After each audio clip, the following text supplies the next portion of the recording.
शक्तीपीठ महामार्ग जुन्या आरेकराप्रमाणे बाळाची धरणं आंदोलन चालू आहे, याच्या पाठीमागचा विषय काय आहे? धरणे आंदोलन घेण्यामागचा विषय असा आहे की आदरणीय मुख्यमंत्री साहेबांपर्यंत चुकीची माहिती गेली आहे. सोलापूर जिल्ह्यामधून शक्तीपीठ हायवेला विरोध आहे असा गैरसमज कुणीतरी त्यांचा करून दिला आहे. वास्तव असं आहे, वस्तुस्थिती अशी आहे की सोलापूर जिल्ह्यामधलं संयुक्त मोजणीचं काम पूर्ण झालेलं आहे. काही काही गावांमध्ये तर मूल्यांकनाचंही काम पूर्ण झालेलं आहे. संयुक्त मोजणीचं काम पूर्ण होणे याचा अर्थच असा आहे की शेतकऱ्यांनी सहमती दिल्याशिवाय संयुक्त मोजणी पूर्ण होत नाही आणि 99% काम संयुक्त मोजणीचं पूर्ण झालेलं आहे आणि त्याच्या पुढचंही काय काय मूल्यांकनाचं काम पूर्ण झालेलं आहे. एका आटपाडीच्या तालुक्यामध्ये तर अवॉर्डही झालं. म्हणजे भूसंपादन प्रक्रिया जी आहे ती 99% कडे गेलेली आहे आणि मग अचानक हे आरेखन बदलण्याची गरज का निर्माण झाली? आम्हीही गोंधळून गेलो होतो. त्याचा अभ्यास केला आम्ही. तर आदरणीय मुख्यमंत्री साहेबांचा गैरसमज कुणीतरी करून दिला आहे, दिशाभूल केली आहे त्यांची की जिल्ह्यात खूप विरोध आहे. जसं पहिल्यांदा सांगली आणि कोल्हापूरमध्ये खूप विरोध आहे असं सांगितलं गेलं. तिथली वस्तुस्थिती तशी नाही आहे. राजकीय रंग दिला गेला आणि तिथेही विरोध नाही आहे. सोलापूर जिल्ह्यात तर बिलकुल नाही आहे आणि म्हणून आम्हाला हे धरणं आंदोलन घ्यावं लागतं आहे. कारण आरेखन बदलण्याविषयी आदरणीय मुख्यमंत्री साहेबांनी सभागृहामध्ये सुतोवाच केलं. मग आता त्यांच्यापर्यंत आवाज पोहोचण्यासाठी आम्हाला आंदोलन करण्याशिवाय पर्याय राहिले. आम्ही माननीय मुख्यमंत्र्यांपर्यंत विषय व्यवस्थित पोहोचण्यासाठी सगळ्या तालुक्यातल्या सगळ्या ग्रामपंचायतींचे ठराव दिलेले आहेत की या प्रकल्पाला कसलाही विरोध नाही आणि प्रकल्प जुन्या आरेखनाप्रमाणेच पूर्ण करावा, कुठेही अडचण येणार नाही असे ग्रामपंचायतींचे ठराव फक्त बाधित शेतकऱ्यांची नाही, सगळ्या गावाचा ठराव दिलेला आहे. हा मुद्दा खूप महत्त्वाचा आहे. याला रंग काय दिला चालला आहे की बाधित शेतकऱ्यांना जमिनीचे पैसे मिळणार आहेत. तुम्हाला मी सांगेन की जमिनीचे फारसे पैसे मिळणार नाही आहेत. जमिनीचे रेडी रेकनर प्रमाणे जे काय कायद्यानुसार पैशाची तरतूद आहे तेवढेच पैसे मिळणार आहेत आणि ते फार मोठे नाही आहेत. तरी पण शेतकरी मोठ्या मनानं जमीन द्यायला लागले कारण भागाचा विकास होणार आहे. तालुका तरी शक्तीपीठ बाधित शेतकरी आहे. मागच्या 3 वर्षापूर्वी या शक्तीपीठाचं घोषणा झाली आणि घोषणा झाल्यानंतर त्याची यादी आणि गट नंबर आले. तेव्हापासून आम्ही सर्व जवळजवळ 12 जिल्ह्यातले शेतकरी, अगदी विशेष करता सोलापूर जिल्ह्यातील शेतकरी देव अक्षरशः पाण्यात ठेवून होतो की रोड कधी जातो आहे. कारण रोड गेल्यामुळं आपल्या भागाचा विकास होणार आहे, आपला विकास होणार आहे. ह्याच्यासाठी सगळे देव पाण्यात ठेवून होते आणि त्याच्यानंतर वेळोवेळी त्याच्या काय माहिती याची सूचनेची त्यानंतर आम्ही त्याची वाट बघत बसल्यानंतर त्या रोडचं सगळं मॅप तयार झाला. मॅप तयार झाल्यानंतर त्याची मोजणी झाली. मोजणी झाल्यानंतर मेका रवल्या गेल्या, दगडं रवली गेली. मग शेतकऱ्याला कळलं की आता 100% रोड जातोय.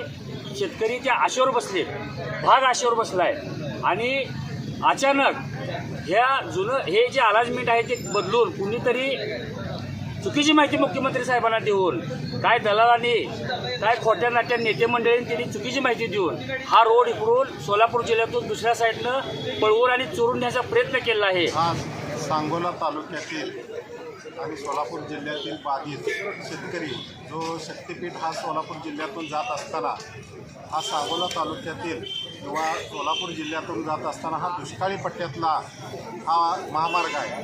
या महामार्गातून जात असताना अनेक या तालुक्यातील किंवा जिल्ह्यातील शेतकऱ्याचा किंवा सर्वसामान्य माणसाचा विकास होणार आहे आणि ज्या पद्धतीने शेतकऱ्यांनी जमिनी देण्यास तयारी केली 3-4 वर्षापासून हा विषय चालू आहे. जवळजवळ 2020च्या दरम्यान घोषणा झाली की शक्तीपीठ महामार्ग जाणार आहे. तर हा शक्तीपीठ महामार्ग जात असताना पंढरपूरला लागून जाणार आहे. त्यातून सांगोल्यातील आराध्य दैवत म्हणून अंबिका ही प्रसिद्ध आहे. तर या खिलार जनावरांसाठी बाजार मोठा त्याचा भरलेला असतो यात्रेचा. हे देश लेवलला हे अंबिका देवीचं स्थान सगळ्याला माहीत आहे. तर या तालुक्यातून जात असताना हा आरेखन बदलण्याचा काही राजकीय असतील किंवा सामाजिक त्याच्या मतदारसंघासाठी त्याचा विकास करण्याच्या दृष्टिकोनात चालू केलेला हा प्रयत्न थांबवावा आणि सांगोला तालुक्यातूनच हा झालेला आरेखनाप्रमाणे रस्ता व्हावा यासाठी सांगोला तालुक्यातील किंवा जिल्ह्यातील असतील किंवा आटपाडी सांगली जिल्ह्यातील असतील सर्व शेतकऱ्यांनी एकजुटीनं जमीन तर देण्याचा प्रश्न संपलेलाच आहे. सगळ्या लोकांचं हद्दी कोणापेक्षा झालेले आहेत, भूमी अभिलेख पण माफी झालेले आहे. संबंधित इरिगेशन असेल, कृषी खातं असेल किंवा जलजीवनच्या पाणीपुरवठा विभाग असेल, यांनी सगळ्यांनी त्यांच्या जेव्हा हद्दीत येणाऱ्या ज्या काही शेतकऱ्याच्या योजना ज्या त्या योजनेचं मूल्यांकन केलेलं आहे. आणि या मूल्यांकन होत असताना अचानक नागपूरचे हिवाळी अधिवेशन चालू असताना सांगता समारंभामध्ये आदरणीय मुख्यमंत्री साहेबांनी घोषणा केली की शक्तीपीठ महाराष्ट्रात बदलला जातो आहे. पण हे बदलल्यानंतर 2:30 वाजता त्यांच्या घोषणा झाल्यानंतर सांगोला तालुक्यातील जागृत शेतकरी आणि विकासाच्या दृष्टिकोनातून सांगोल्यातील शेतकरी प्रचंड प्रमाणात आक्रमक झाले आणि त्यांनी जवळजवळ 5 वाजता पत्रकार परिषद घेऊन नवीन होणाऱ्या आरेखनाला विरोध केला आणि पूर्वीप्रमाणे सांगोला तालुक्यातच आरेखनाप्रमाणे झाला पाहिजे या घोषणा मीडियामार्फत आम्ही केलेल्या होत्या. त्या घोषणा सगळ्या राज्यभर केल्या, मुख्यमंत्र्यापर्यंत गेल्या. त्याच्यानंतर काही तालुक्यातील शेतकरी, जिल्ह्यातील शेतकऱ्यांनी एका ठिकाणी येऊन पंढरपूरला एक चांगला मेळावा घेतला आणि त्या मेळाव्यामध्ये लोकप्रतिनिधींनी सगळ्यांनी त्यांना पाठिंबा देण्याचं धाडस केलं आणि त्यांनी सगळी मुख्यमंत्र्यापर्यंत तुमची माहिती आम्ही कानावर घालू अशा पद्धतीने त्यांनी सगळ्यांनी केले. आणि माझं एक मीडियाला असं म्हणणं आहे की 1978 ते 80च्या दरम्यान सांगोला तालुक्याचा दुष्काळी भाग म्हणून या ठिकाणी एक रेल्वे डबे तयार करण्याचा कारखाना आला होता.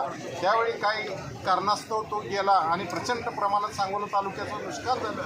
त्याच्यानंतर जे आपल्या सांगोला तालुक्याला जुनं इथं डाळिंबाचं संशोधन केंद्र आलं होतं. हे बी सांगोल्यातून गेलं, पण जाऊ द्या ते गेलं तरी सोलापूरलाच गेले असं काही लांब गेलं नाही. पण अशा दुष्काळी पट्ट्यातल्या ज्या मोठ्या योजना येतात त्या योजना झाल्या पाहिजेत असे आमचे त्या तालुक्यातील जिल्ह्यातील शेतकऱ्यांचं मत आहे. आणि आमची मीडियामार्फत तुम्हाला विनंती आहे की हे मीडियामार्फत तुमचं हे आमचं सगळं मुख्यमंत्र्यापर्यंत पोचलं पाहिजे, त्यांच्या PA पर्यंत पोचलं पाहिजे, त्यांच्या उपमुख्यमंत्री दोन्ही असतील त्यांच्यापर्यंत हे सगळं पोचवलं पाहिजे अशी या शेतकऱ्याची मागणी आहे. जर याच्यावर न्याय तुम्ही नाही दिला तर आम्ही आझाद मैदानासारख्या ठिकाणी प्रचंड प्रमाणात मोर्चा काढून त्या ठिकाणी आम्ही आंदोलन करणार आहे. मुळात विरोध शक्तीपीठ बांधकामासाठी अजिबात नव्हता. मूळ 10% लोकांचा असा विरोध होता की आम्हाला रेट किती मिळणार आहे ते अगोदर जाहीर करा. एक 10%, 5-7%, 10% लोकांचा विरोध होता. पण तोही आता बऱ्याच लोकांना समजलेला आहे. शासन भलं 50 लाख, 70 लाख, 80 लाख काय देईल ते आपण घेऊ, पण हा रस्ता झाला पाहिजे. भविष्यात 10 वर्षानं 20 वर्षानं हा इंडस्ट्रियल कॉरिडॉर आहे. इंडस्ट्रियल कॉरिडॉर असल्यामुळं भविष्यातल्या पुढच्या पिढीला जी आपण प्रॉपर्टी घेऊन दुसरीकडे जाऊन घेणार होतो ती ऑलरेडीच राहिलेली जमीन आपली इस्टेट म्हणून प्रॉपर्टी वाढू शकते हे लोकांच्या लक्षात आलेलं आहे. त्यामुळे आता कुठल्याही प्रकारचा 100% विरोध नाही. जो विरोध आहे तो कृत्रिम भासवला जातो. पहिला कुणाचाच विरोध नव्हता. बऱ्याच संघटना जी तयार झाल्या राजकीय दृष्टीनं त्यांना राजकारण करायचं होतं त्यामुळे त्यांनी जास्त विरोध भासवला गेला.